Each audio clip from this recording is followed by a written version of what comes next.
Ikaze muri iki gitondo cyo kuri uyu wa gatatu tariki ya 11 z'ukwezi kwa kabiri 2023 aho ikitsizinduye ari updates nyuma yuko umugoroba hakozwe deployments zikomeye mu bice bitandukanye mu burasirazuba bwa Repubulika ya Demokarasi ya Kongo akomeje kubera komba y'imirwano ikomeye hagati y'ihuriro rya AFC ndetse na MDP twirwaneho na coalition bahanganye arizo ngabo za FARDC aba FDNB aba TPDF ndetse aba Wazalendo n'aba Maimai ndetse tutibagiwe n'abacashuro. Ibintu bikomeje kuba bibi mu bice bigiye bitandukanye. Turareba muri Nord Kivu nyuma yuko nimugoroba harimo bombarde ubona ko bari batangiye kugaba ibitero ndetse kuri buri ruhande bakomeje kugira turareba uduce turimo imirwano. Ni mu gihe kandi mu Minembwe ibintu bikomeje kuba bibi cyane ku rwego rwo hejuru ndetse maginga ya bikaba byahinduye isura. Ni mu gihe mu mujyi wa Uvira urwikanga ari rwose nyuma yaho n'ubundi habaye igikorwa ndengakamere cy'umuturage wagiye guhaha bakamukubitsa akaba arembye bikomeye ndetse ibi bikaba byaratumye Gouverneur Perus wirirwa mu mujyi ariko akirari Bujumbura yaratangaje amagambo akomeye ndetse akaba yarasuye n'uyu muturage bivuga ko bamusenyeye bigaragaza ko ngo bagiye gukora ibishoboka byose bakamwubakira ariko maginga ya aracyarwaye aracyarembye. Uramenya ibiramutse n'ubundi byaraye bikorwa mu mujyi wa Uvira umenye akantu ku kandi, uramenya muri Sange uko byifashe, uramenya i Bukavu uko gahunda zifashe aho ubona yuko ingabo za FARDC zikomeje kuba zagaba ibitero muri biriya bice ziciye mu ishyamba rya Kauzi Byega ubona ko bikomeje kugorana ku butaka bwa Repubulika ya Demokarasi ya Kongo. Ni mu gihe kandi maginga ya ku mipaka ihuza Repubulika ya Demokarasi ya Kongo n'igihugu cy'u Burundi ndetse no kuri kote ihuza igihugu cy'u Rwanda no ku Burundi harunze abasirikare benshi. Ni munyemerere rero tuze tuyavi muzini muzingo umenye akantu ku kandi umenye situation. Ndiwegeze ncamake kandi ngiye kugaruka tuyasasanura ndi Damien Umugisha ndi kumwe na bwana inshuti John. Baramutute bwana inshuti. Igitondo cyiza meze neza. Igitondo kuri twese.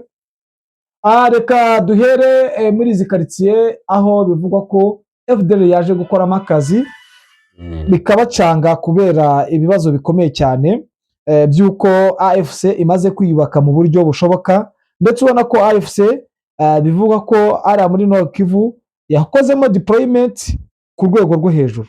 Bwana inshuti nutuye duce niki cyabaye cyatunguranya? Biravuga ko muri kano gace Nord Kivu urabona ko nta hantu hamaze igihe hatari ibitero nk'ibyo muri Sud Kivu, ariko wumva ko naho basa n'abuye umutwe kuko iki cyumweru cyose gitambutse hariho byanze bikunze defense nyinshi za M23 zagabwagaho ibitero bya FDL na Wazalendo muri kiriya gice cya Masisi mu gace ka Zangungu urenze araza Rumbishi na za Gatoye ndetse za Kadasomwa n'uduce dusa n'uturi mu misozi miremire muri ari amashyamba yaho.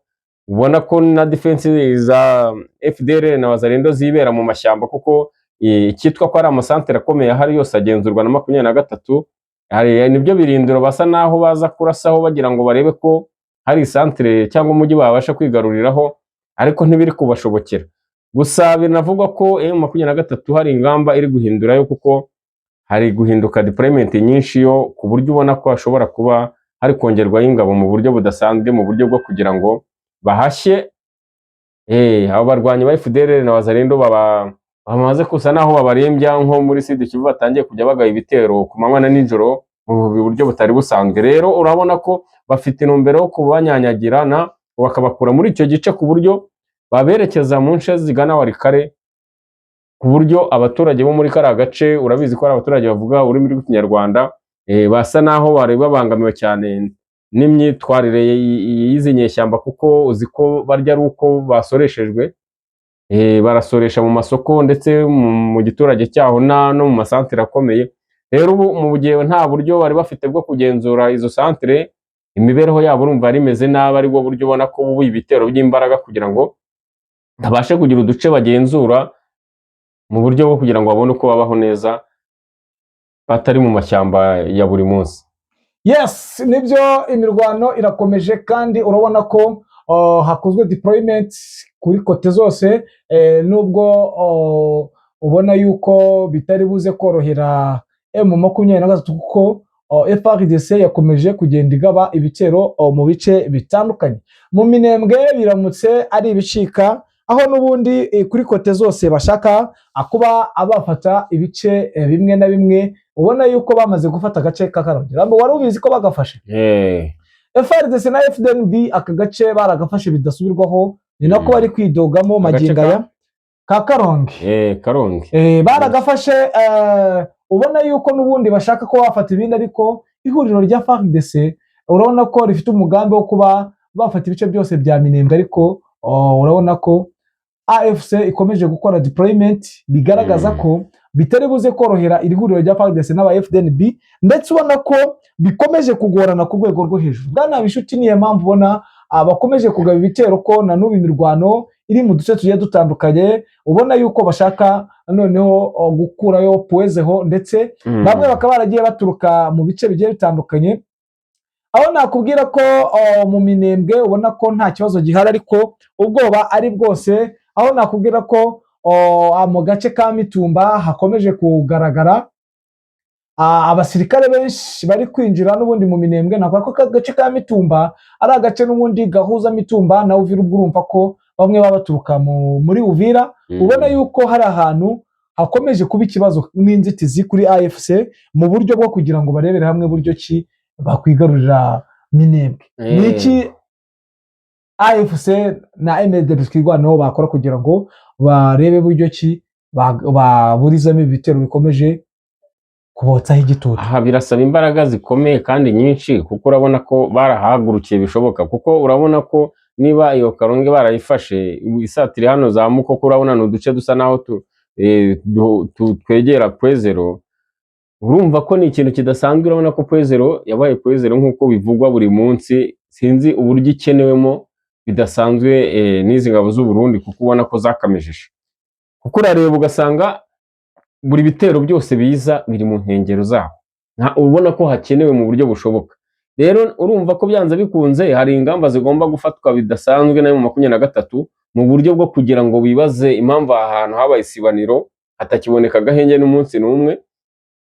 Bagomba kugira impinduka zibaho hano mu mbaraga zabo bashobora gukoresha izo arizo zose, zaba izo ku butaka yaba iz'ikirere, ariko aha hantu bakahaha igisubizo kizima, kuko ubona ko iyi mirwano nikomeza gutya bo ntibabashe kuba batsinsura umwanzi ngo bamukure muri turiya duce tuhegereye, bashobora kuzashiduka bahatakaje. Yes, nibyo bikomeje kuba bibi, ndetse FDL ikomeje kugaragaza ibikorwa ndengakamere. Aho wenda mbere yuko tunyarukira mu mujyi wa Uvira, reka tubabwire ko u Rwanda rwongeye kwakira abaturage basaga 161 aho batahutse, n'ubundi ku munsi wo kuwa kabiri. No kugira ngo mumenye uko byifashe aho bavuye muri Repubulika ya Demokarasi ya Kongo. Abanyarwanda bakiriwe mu karere ka Rubavu n'abarimo umuyobozi w'akarere bita Murindwa Prosper, bari bafashwe bugwate n'umutwe w'iterabwoba wa FDL, barimo abana 110, abagore 13, n'abagabo 13 n'abagore 38, aho batashye banyuze ku mupaka munini wa La Corniche uhuza u Rwanda na DRC. Kuwa kabiri tariki ya 10 Gashyantare 2023 bahasanga imodoka zibategereje kugira ngo banyuzwe mu kigo cya Kijote mu karere ka Nyabihu gitangirwamo amahugurwa by'igihe gito. Igikorwa cyo gucyura abanyarwanda cyashingiye ku myanzuro yafatiwe mu nama y'u Rwanda na RDC n'ishami ry'umuryango w'abibutse ryita ku mpunzi HCR yabereye Addis Abeba muri Ethiopia tariki ya 24 Nyakanga 2025. Aba banyarwanda babaga mu nkambi y'agateganyo ya Goma nyuma yo kuva mu bice bitandukanye mu burasirazuba bwa Repubulika ya Demokarasi ya Kongo, aho bari bafashwe bugwate na FDL. Umuyobozi w'akarere ka Rubavu Murindwa Prosper yabwiye aba banyarwanda batahutse ko atumva impamvu hari umunyarwanda ugikwiriye kuba yitwa impunzi.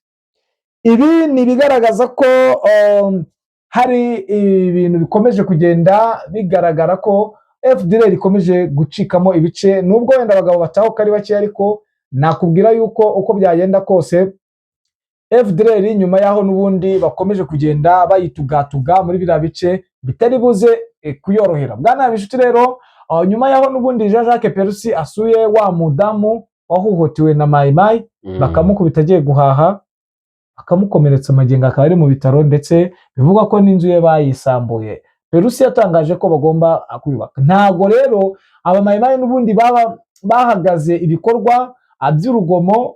No muri iki gitondo biragaragara ko hari abaturage bambuye bakanabakubita bakabasahura, aho bagiye babaka amatelefone. Urwikango rero rugaragara, abahanga mu bya politiki baravuga ko, cyangwa abahanga mu bakurikiranye uru rugamba rwagiye ruhuza leta y'i Kinshasa ndetse na M23, bivugwa ko n'ubundi kugira ngo bave mu mujyi byabaga ari uko bamaze kubona ko wenda Croatia bahanganye iri bwinjire mu mujyi, ugasanga batagiye gukora ibikorwa by'urugomo, gusahura, ibintu nk'ibyo ngibyo, bigaragaza ko n'ubundi M23 ishobora kuba iri mu nzira yo kwinjira mu mujyi wa Uvira. Bwarabishuti urabibona ute mu mboni zawe? Yego, birashoboka, kandi urabona ko byanze bikunze uriya ni umujyi ubona ko usa naho wagabwe, watanzwe n'ubundi ku ruhande rwa FARDC, kuko urabyibuka mu bihe bitambutse harimo ibirindiro by'abacancuro, habaga nk'abarundi, habaga nk'abatanzania, cyari nk'ikigobe ubona ko aricyo gitegurwamo imirwano yose ibera muri kara gace. Rero aho babaye nk'abavamo, urabyibuka mu bihe bitambutse tuvuga ngo imodoka zijya i Burundi zari zitwaye abasirikare basubirayo, zagiye zitegwa mbushi, zarashwe mu mipaka itandukanye, ibitero bidasanzwe n'abasirikare ba M23 bakumira kwambuka kw'abasirikare n'ibikoresho. Rero urumva ko Uvira babaye nk'aho bayizinutswe, kuko babonaga nta kintu kibamariye kandi batari kwiboneramwo amahoro. Urumva aho hari hafatiwe uriya mukuru w'abacancuro, yabaye nk'aho itakaza ubwirinzi bwayo n'igikundiro yari ifite mu bihe bitambutse. Rero Wazalendo yasigayemo n'aba Mai Mai, nta kindi birazwi neza, imirimo yabo urayizi. Imirimo yabo ni iyo guhohotera abaturage, ni iyo kwigwizaho indonke, gusahura abaturage, viole, nibyo byaha byabo bibaranga iteka ahantu batinze, kuko iyo basigayemo byanze bikunze biba bigaragaza ko nibo bavamo nyuma umujyi ugiye gufatwa n'abandi, cyangwa se gutangwa ku ruhande rwabo bahanganye. Rero ni ikimenyetso kigaragaza ko byanze bikunze Uvira yatereranywe, basa naho ba nyir'ubwite bayo bayivuyemo, abasigayemo ni nk'ingegera biyibira gusa. Yes, nibyo rero urabona ko isaha ku isaha M23 yakwinjira umujyi bitewe nuko nibadakuraho inkomyi, kandi biragaragara badakuyeho zira nkomyi zo kuba hari gukorerwa deployment muri la mihanda yerekeza mu Buvira, ntago biri buze kuborohera, bitewe nuko niho abasirikare bari guturuka, kandi biri kuborohera kuko bari guturuka ku mipaka bakinjira baturutse mu Burundi, bavuye mu Burundi bakaza nyine bagakorera imitekano, bagaca muri biriya bice. Urumva nizo nzira bari gucamo, ubona yuko ibintu byahindutse imberenge. Bwana Bishuti,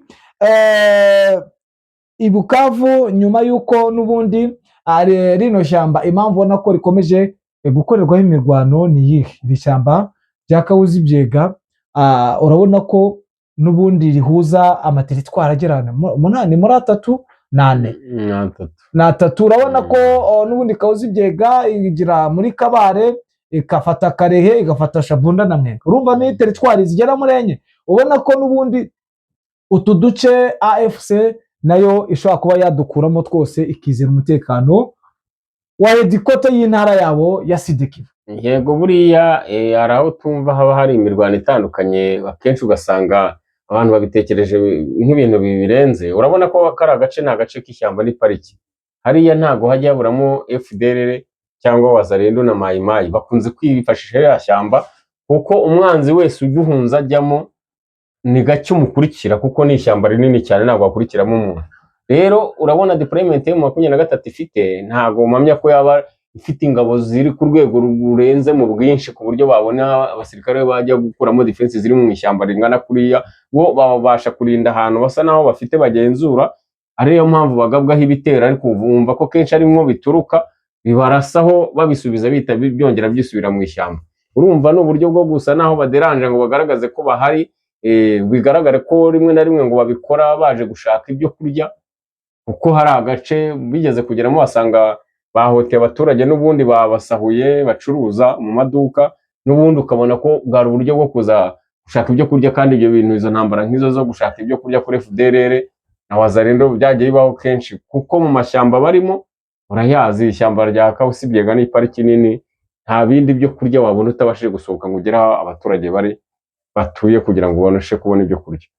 Yes, naho ni ibicika, ni mu gihe ibintu bikomeje kuba bicane mu gihugu cy'u Burundi, aho ubona ko abasirikare, impamvu ubona abasirikare ngo muri uko informo wacu tuvuga ko abasirikare barunze ku mipaka ibatandukanya na Kongo ndetse n'u Rwanda, ni iyihe mpamvu igihugu cy'u Burundi gikomeje kugira urwikango? Urwikango ntabwo rwabura, kuko Burundi nibo ubona ko bifata bagafata tirari yabo ikarasa ku butaka FARDC irasa yo 23, kandi babibona ko imbundi barasa ari iri, bakaba bakoresha indege drone zimwe ariyo zituruka bizwi, ntabwo ikikango bakibura, kuko bavuga ati igihe gishoboka Uvira bayikuyemo bibaye ngombwa ntibashobora kuza natwe bakatugabaho igitero yenda gitunguranye, ugasanga bihungabanyije igice cy'umujyi wabo, kuko n'ubundi uzi kuri mu birometero bitari byinshi cyane. Rero urabona ko ni ikikango kuba bazi ko Red Tabara nayo iri muri kiriya gice, baba bafite ubwoba ko yabatera nayo iturutse muri ziriya nce. Urumva gushyira ingabo ku mupaka ku Burundi ni ikintu kiri ngombwa kuri bo, kandi icyo bikeka barakizi kuko bazi uruhare bafite muri iriya ntambara. Yes, ni igitondo rero cy'impinduka, aho ubona yuko n'ubundi atake zikomejwe, nta cyari cyava mu mirwano, ariko ibice n'ubundi AFC igikontorora iracyabifite, cyane cyane muri ibi bice n'ubundi bisa nkaho byariye ihuriro rya FARDC, aho nkubwira ko puwezeho bitoroshye, ishakwa ku rwego rwo hejuru. Niyo mpamvu ubona ko FDNB iri gushyiramo imbaraga mu buryo bwose bushoboka, kugira ngo birebere hamwe buryo ki hari icyakorwa kugira ngo barebe ko babasha guhangana na AFC. Urabona biri bakundire ko ubona ko imirwano maginga ya mu kanya amashusho bari bamatwohereza yagaragazaga ko imirwano ikomeye. Yego, ibyo ntago byabura kubaho, imirwano yo rwose hariya nta gahenge, ni ku manywa na nijoro, ariko ikigaragara cyo byanze bikunze haratangira kujya habaho impinduka, kuko urabona ko mu 23 ushobora kuba yafashe ingamba zo kurambirwa biriya bitero byo muri kara gace bihoraho ku manywa na nijoro ku birindiro byabo. Hari ingamba ziri gutegurwa, kandi birashoboka ko hashobora kuba hariyo mu minsi iri imbere turi bumve imirwano mishya idasanzwe nk'uko byari biri, bahinduye uduce barwaniramo atari ya mazina duhorana hano, usanga hari uduce two mu gace kamwe duhoramo intambara, ari mu izingiro batava. Uko bisa kose araza kuba impinduka turi bujye kujya twakira muri iyi minsi y'ahantu intambara ziri kubera, bitewe no guhindura icyerekezo n'uduce. Yes, ngayo nguko rero ni munyemerere mbashimire ndetse nanabifuriza kunogerwa na gahunda z'uyu munsi wo guha gatatu, ambifuriza umunsi mwiza, abari mu kazi mbifuriza akazi keza, abari mu karuhuko mbifuriza kuruhuka neza, abarwaye namwe mbifuriza kurwara mugakira. Imana ikomeze ibane namwe kandi ihaze ibyifuzo byanyu. Ciao.